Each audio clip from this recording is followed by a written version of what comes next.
I'm Missouri's men's basketball coach Frank Hay, and you're watching Big12Sports.com.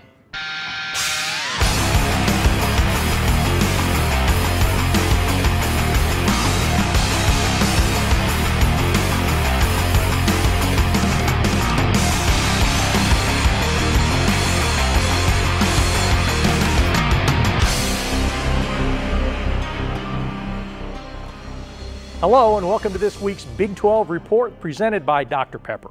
I'm Wendell Barnhouse, Big12Sports.com correspondent, and this week my co-host is Sean Dorey. Now that we've turned the page to 2012, what better time to look back on the events from the past year as well as to what the future holds for the conference. Wendell got a chance to sit down with interim Big 12 Commissioner Chuck Ninus this week for a State of the Conference interview. When we had a chance to sit down and talk with interim Big 12 Commissioner Chuck Ninus, the topics ranged from football to the BCS to women's basketball to men's basketball to volleyball and women's soccer. Here's what Chuck had to say on those various topics. It was a very good season for Big 12 Conference football.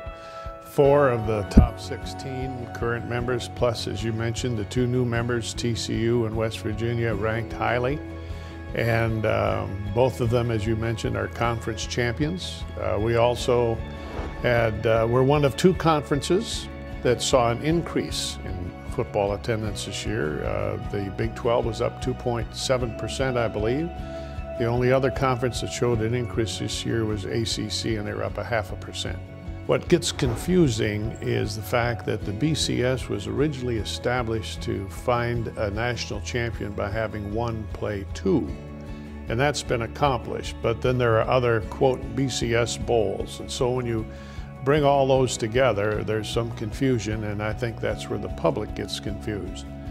The basic first meeting was a philosophical discussion about postseason football in general, the importance of postseason football, the importance of the bowl championship game being the hallmark for college football, how we can make it better, how we can help promote the game more. We need to have a vibrant postseason, yet we cannot forget the importance of the regular season. So the meeting really didn't get into any nuts and bolts relative to plans, but it was a philosophical meeting in which each conference had an opportunity to express their interests and desires going forward.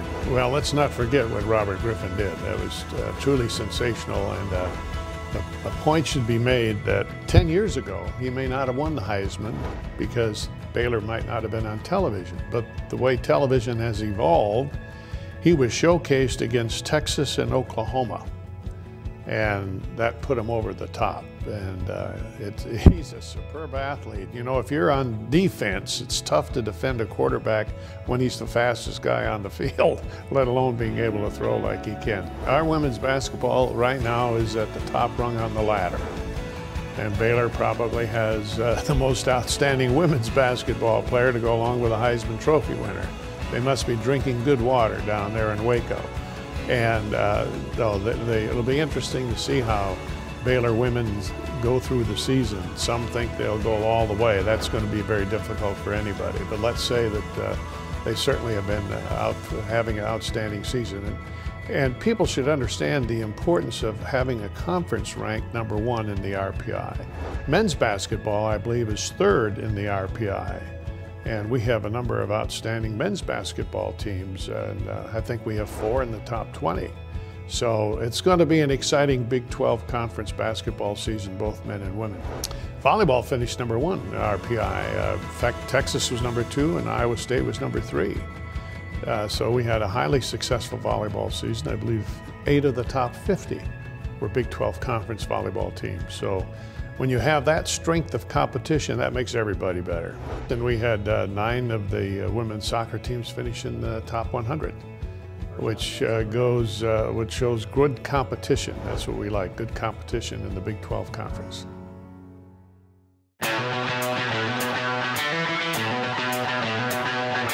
Kansas City's Municipal Auditorium will once again play host to the Phillips 66 Big 12 Women's Basketball Championship, March 7th through 10th.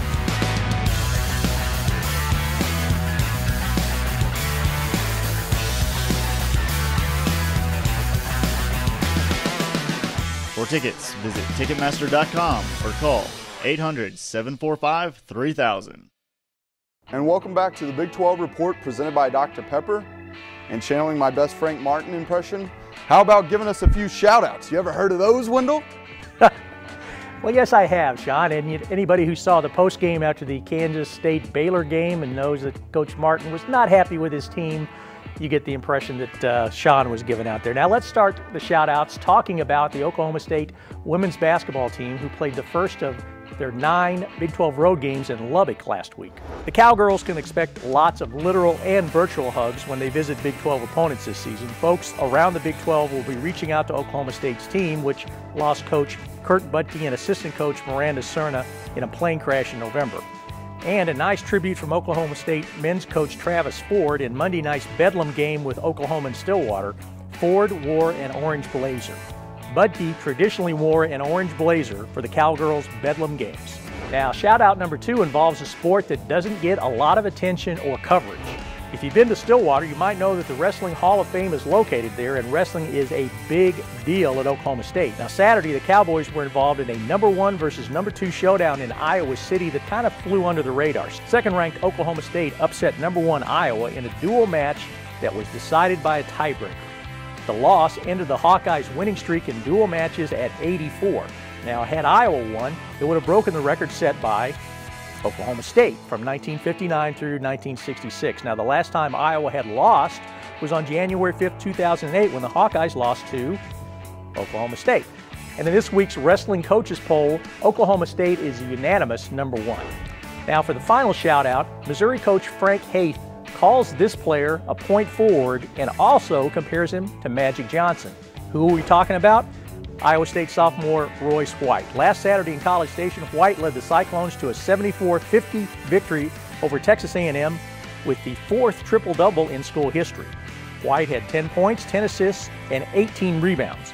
Now, White had just 2 points in the first half against the Aggies, but Iowa State coach Fred Hoiberg said that he was the best player on the floor in that first half despite scoring just the 2 points. Pretty amazing individual effort from Royce White there and a great team win for Iowa State. But no Baylor shout-outs this week? For this week, this is all for Baylor. Sorry, alums. Thanks for joining us for this week's Big 12 Report. For Wendell Barnhouse, I'm Sean Dory. You can stay up current with all things Big 12 on Big12Sports.com or stay connected on our Facebook or Twitter feed. Thanks for joining us and have a great week.